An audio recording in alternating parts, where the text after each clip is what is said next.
Hello friends, எல்லாருக்கும் வணக்கம். Welcome back to Revathi's recipes. இன்றைக்கி நான் உங்களுக்கு செஞ்சு காட்ட போகிற ரெசிபி ராகி மாவு வச்சு செய்யக்கூடிய ஒரு ஹெல்த்தியான ஸ்வீட் ரெசிபி. அதுவும் இந்த ஸ்வீட் பார்த்திங்களான்னா ஒரு 10 மினிட்ஸில் நீங்கள் செஞ்சு முடிச்சிடலாம். வாங்க இந்த ராகி பர்ஃபியை எப்படி செய்யலான்னு பார்க்கலாம். இந்த ராகி பர்ஃபி செய்ய நம்ம ஃபஸ்ட்டு ஸ்டவ் ஆன் பண்ணிவிட்டு ஒரு கடாய் வச்சுக்கலாம். கடாய் வச்ச பிறகு லோ ஃப்ளேமில் வச்சுக்குங்க. அடுத்தது இதில் 1 கப் அளவுக்கு ராகி மாவு சேர்த்துக்கலாம். எந்த கப்பில் நம்ம ராகி மாவு அளந்து எடுத்துக்கிட்டோமோ அதே கப்பில் ஒரு 1/2 கப் அளவுக்கு நெய் சேர்த்துக்கலாம். சேர்த்துட்டு நல்லா கலந்து விட்டுக்கலாம். இப்போ இந்த மாதிரி ராகி மாவு நெய்யில் நல்லா கலந்து விட்ட பிறகு பார்த்திங்களன்னா கொஞ்சம் கெட்டியாக இருக்கிற மாதிரி தெரியும். இந்த ராகி மாவு நெய்யில் நல்லா ஃப்ரை ஆக ஆக உங்களுக்கு தண்ணியான பதத்துக்கு வரும். அந்த மாதிரி தண்ணியான பதத்துக்கு வர வரைக்கும் நம்ம இந்த ராகி மாவை நெய்யில் நல்லா ஃப்ரை பண்ணி விட்டுக்கலாம். இப்போ இந்த ராகி மாவு நெய்யில் நல்லா ஃப்ரை ஆகிட்டு இருக்க நேரத்தில் நம்ம ஒரு பாக்ஸில் இந்த மாதிரி நெய் தடவி வச்சுக்கலாம். இப்போ பார்த்திங்களன்னா ராகி மாவு இந்த நெய்யில் நல்லா ஃப்ரை ஆகி இருக்குது. இப்போது அடுத்தது இதில் 3/4 கப் அளவுக்கு வெல்லம் சேர்த்துக்கலாம். நம்ம எந்த கப்பில் ராகி மாவு அளந்து எடுத்தோமோ அதே கப்பில் தான் இந்த வெல்லமும் அளந்து எடுத்துருக்கோம். அடுத்தது வெல்லம் சேர்த்த பிறகு வெல்லம் நல்லா கரைஞ்சி இந்த ராகி மாவோட சேர்ந்து வர வரைக்கும் நல்லா கலந்து விட்டுக்கலாம்.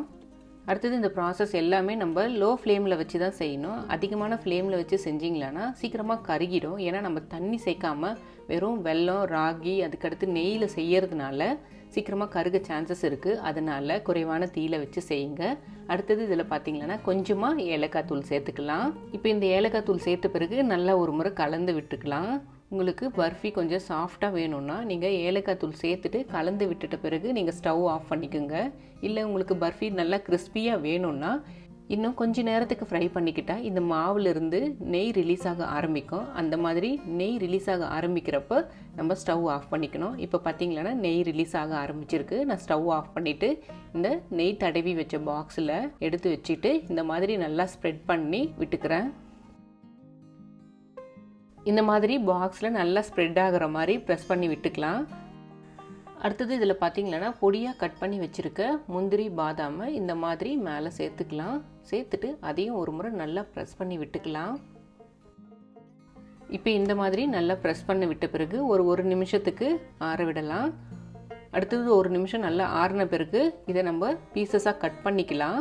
கொஞ்சம் சூடாக இருக்கிறப்பவே நம்ம கட் பண்ணிக்கணும். ஆறின பிறகு நம்மளால் கட் பண்ண முடியாது. அதனால் கொஞ்சம் சூடாக இருக்கிறப்போ இந்த மாதிரி கட் பண்ணி வச்சுக்கிட்டா ஆறின பிறகு நம்மளுக்கு பீசஸாக கட் பண்ணுறதுக்கு ரொம்ப ஈஸியாக இருக்கும்.